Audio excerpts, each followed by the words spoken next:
শিক্ষা হচ্ছে একটি জাতির মেরুদণ্ড এবং এই মেরুদণ্ডে যখন সিন্ডিকেটের মতো দুষ্ট চক্র বাসা বাঁধে তখন প্রশ্ন উঠে পুরো ব্যবস্থার উপর। হ্যালো ভিউয়ার্স, আসসালামু আলাইকুম, welcome to another new video.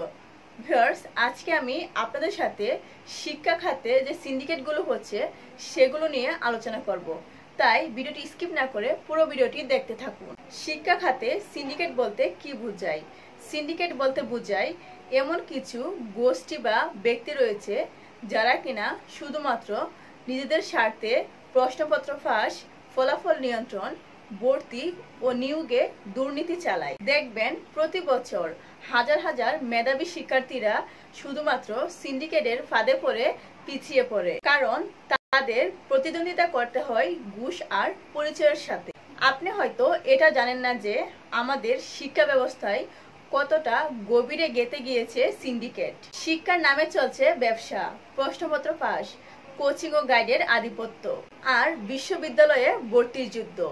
এই সব কিছুর পিছনে লুকিয়ে আছে একটি অদৃশ্য চক্র যা আপনি, আমি কিংবা আমরা কেউ বুঝতে পারছি না।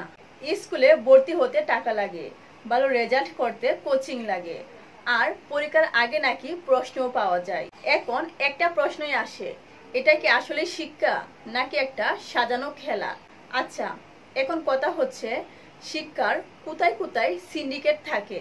প্রশ্নপত্র ফাঁস, বোর্ড পরীক্ষা কিংবা ভর্তি পরীক্ষার আগেই প্রশ্ন পাওয়া যায়, টাকার বিনিময়ে অনেকেই প্রশ্নপত্র পাশ করে দেন, অথচ যারা কষ্ট করে পড়ে তারা ঠকে যায়। কোচিং এর সিন্ডিকেট, অনেক স্কুলের শিক্ষকরা রয়েছেন যারা কিনা ক্লাসে ঠিক মতো কিংবা ভালো করে পড়ান না, তারা কোচিং এ পড়তে বাধ্য করে। গাইড বই, সাজেশন সবই এখন এক ধরনের ব্যবসা হয়ে উঠেছে। ভর্তি ও নিয়োগের সিন্ডিকেট, কিছু জায়গা রয়েছে যে জায়গাগুলোতে পরীক্ষাতে চলেও দালালি, চাকরি লাগবে যোগাযোগ করুন এমন কথা হয় গোপনে। এই সিন্ডিকেটগুলো কি রূপ প্রভাব ফেলছে এবং এর ফল কি হবে, চলুন এগুলো জেনে নেই। এসব সিন্ডিকেটের কারণে গরিব ছাত্ররা পিছিয়ে পড়ে, মেধাবী ছাত্রছাত্রীরা হতাশ হয়, শিক্ষাকে রূপ দিচ্ছে ব্যবসায়, সাধারণ মানুষ শিক্ষার উপর বিশ্বাস হারিয়ে ফেলছে এবং এর ফলে ধীরে ধীরে শিক্ষার মান নষ্ট হচ্ছে। ভিউয়ার্স, এবার মেইন পয়েন্টে আসা যাক। এই সিন্ডিকেট, শিক্ষা খাতে যে সিন্ডিকেটগুলো হচ্ছে এগুলোর পিছনে আসলে কোন চক্রটা রয়েছে কিংবা এগুলোর পিছনে কারা রয়েছে। স্কুল হোক, কলেজ হোক কিংবা বিশ্ববিদ্যালয় হোক, এই প্রতিষ্ঠানগুলোর পিছনে যারা কিংবা যে বড় মাপের লোক থাকে তাদের সাপোর্টে কিন্তু স্কুলের মধ্যে কিংবা শিক্ষা খাতে এই সিন্ডিকেটগুলো হয়ে থাকে।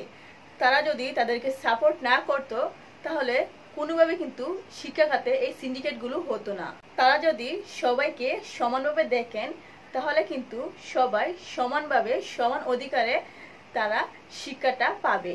আপনাদের আশেপাশেই দেখবেন যে অনেক ভাইয়া কিংবা আপুরা রয়েছেন যারা কিনা অনেক পড়ালেখা করেছেন কিন্তু তারা এখন বেকার, মানে তারা কোনো চাকরি পাচ্ছেন না, তারা বারবার অ্যাপ্লাই করেও কোনো চাকরি পাচ্ছেন না, অথচ তাদের থেকে যারা কম পড়েছে তারা চাকরি করছে, কারণ তাদের পিছনে রয়েছে বড় একজনের হাত, যার কারণে তারা চাকরিটা খুব সহজেই পেয়ে যায়। এবং আরেকটা জিনিস আপনারা খেয়াল করলে দেখবেন যে বেশিরভাগই যারা চাকরি পায় তাদের মধ্যে বেশিরভাগই হচ্ছে তারা বড়লোক টাইপের ছেলে মেয়ে, তাদের অনেক টাকা পয়সা রয়েছে কিংবা তাদের পিছনে কোনো একজন বড় মাপিক লোকের হাত রয়েছে, যার কারণে তারা অ্যাপ্লাই করার পর খুব সহজেই চাকরিটা পেয়ে গেছে, অথচ যারা দিনের পর দিন না ঘুমিয়ে তারা পড়ে গিয়েছেন তারা কিন্তু চাকরিটা পাচ্ছেন না। যদি আমরা এগুলো থেকে বেরিয়ে না আসি তাহলে আমাদের ভবিষ্যৎ কিংবা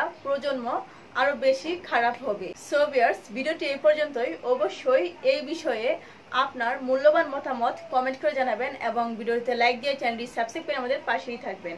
আল্লাহ হাফেজ।